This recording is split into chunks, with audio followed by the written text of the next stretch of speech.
de IG. Sergio, muy buenos días. Hola, ¿qué tal? Muy buenos días. Pues parece que ya por lo menos ha pasado la fiebre. Vamos a ver ahora si esos 54.000 millones son suficientes, aunque el mercado estima que sí, ¿no?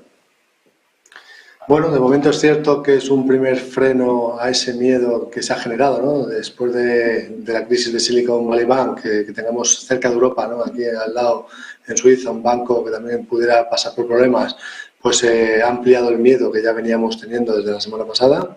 Y bueno, pues estamos ahora mismo en un momento en el que el mercado está en zona de miedo extremo, ¿no? Si nos fijamos en lo que sería el indicador de la CNN de miedo y codicia, que es en pantalla para que lo podamos ver, bueno, pues nos fijamos que estamos en zona de miedo extremo y bueno, pues indicando que efectivamente los inversores no se fían nada de lo que pudiera pasar de aquí en adelante con el sector bancario.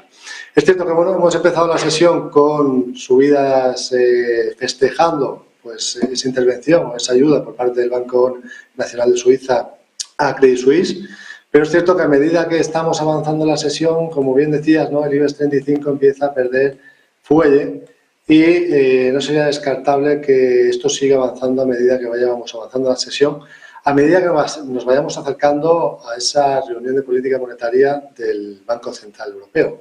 Técnicamente, ¿no? Si yo me fijo en el IBEX 35, técnicamente hemos visto cómo después de la fortísima subida que hemos visto de alrededor del 32% desde octubre de 2022, justamente estamos rompiendo, esta semana hemos roto la directriz que unía los mínimos crecientes, lo cual nos está indicando que efectivamente hemos entrado en una zona en la que al menos el IBEX 35 se puede tomar un descanso en la subida, ¿no? En toda esa subida que ha venido acumulando. De hecho, ha sido romper la directriz. Estamos viendo hoy cómo está haciendo ese pullback justamente hacia esa misma directriz, hacia la zona de los máximos de hoy, que están en torno de los 8.964. Y si nos vamos a gráficos de más corto plazo, bueno, pues podríamos plantear que se podría estar generando alguna figura de bandera, sobre todo si se rompiesen, si viésemos una pérdida en el día de hoy. Yo me fijaría en gráfico de 30 minutos, pérdida de los 8.862,7, nos podría dar lugar a pensar que efectivamente todo lo que estamos acumulando en subida o parte de la subida que estamos acumulando hoy se podría deteriorar. Yo creo que la clave está ahí, ¿no? Vamos a tener al Banco Central Europeo que sigue con la idea de subir los tipos 50 puntos básicos y esto, pues, entre la comunidad inversora preocupa, ¿no? Porque, de cierta manera, sabemos que esas subidas de tipos de interés pueden seguir generando tensiones, sobre todo en carteras de deudas que tengan pérdidas latentes en estos momentos, como ya pasó en Estados Unidos, que eso pudiera ocurrir también en Europa y ahí pues la presión bajista que estamos viendo. Sin embargo, es cierto también, normalmente cuando hay mucho miedo extremo, bueno, pues normalmente no suele durar muchísimo el miedo extremo y suele haber rebotes posteriores. Aunque, bueno, viendo el gráfico del IBEX 35, ahora y viendo la amplitud de mercado que nos está indicando tanto el mercado norteamericano como el mercado europeo, de momento, pues lo que nos está indicando es que las coberturas deberían de seguir estando activas, al menos hasta ver que se genere un suelo.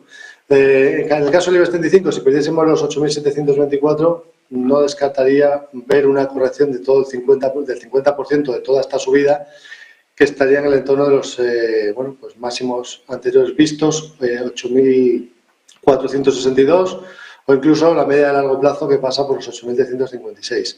Así que de momento estamos en fase correctiva en Europa y lo más probable es que sigamos al corto plazo sumidos dentro de esa fase correctiva. Una pregunta, Sergio. La clave fundamental es entender a partir de las 2 de la tarde si al final el Banco Central Europeo pulsa susto o muerte, ¿no? Pulsa crisis financiera o crisis inflacionaria. Si, como tú dices, pulsa crisis inflacionaria, ¿dónde podría empezar a llegar la presión, ya sabiendo que ahí hay manzanas podridas en torno de esa subida de tipos de interés, ¿no? Bueno, es cierto que el mercado ha venido anticipando después de las últimas crisis que el Banco Central Europeo, a pesar de que hoy ya tenía anticipada la idea de subir 50 puntos básicos, que de cara al futuro pueda ser un poco menos agresivo. Creo que también el discurso posterior que nos indique que Lagarde puede ser muy clave en el día de hoy, porque de cierta manera los 50 puntos básicos se dan por hecho, aunque sí que es cierto que en estos días se ha especulado con que podría haber una subida de 25 puntos básicos, pero la clave va a estar, yo creo, en lo que ocurra posteriormente, ¿no? Porque si seguimos con esta manera fuerte de subir los tipos de interés, que yo creo que lo tenemos que haber hecho antes, ¿no? Y por tanto, pues haberlo hecho antes y más paulatinamente para no causar estos problemas. Bueno, veremos qué pasa ahí, porque sí que es cierto, como bien dices, que hay manzanas podridas y que esas manzanas podridas podrían empezar a salir a la luz. Y lo más importante es que hubiese un contagio posterior, ¿no? Que ahí es donde estaría el problema. Así que veremos cómo nos calma hoy, que yo entiendo que el Banco Central Europeo también intentará calmar los ánimos para que no haya incertidumbre y para que no haya fuga de depósitos, ¿no? Que al final es lo más importante dentro del sector bancario. Muchísimas gracias, Sergio Ávila, analista de mercados de IG. Buen día y buen negocio, Sergio. Vamos a ver, Christine Lagarde. Muchas gracias. Hasta pronto.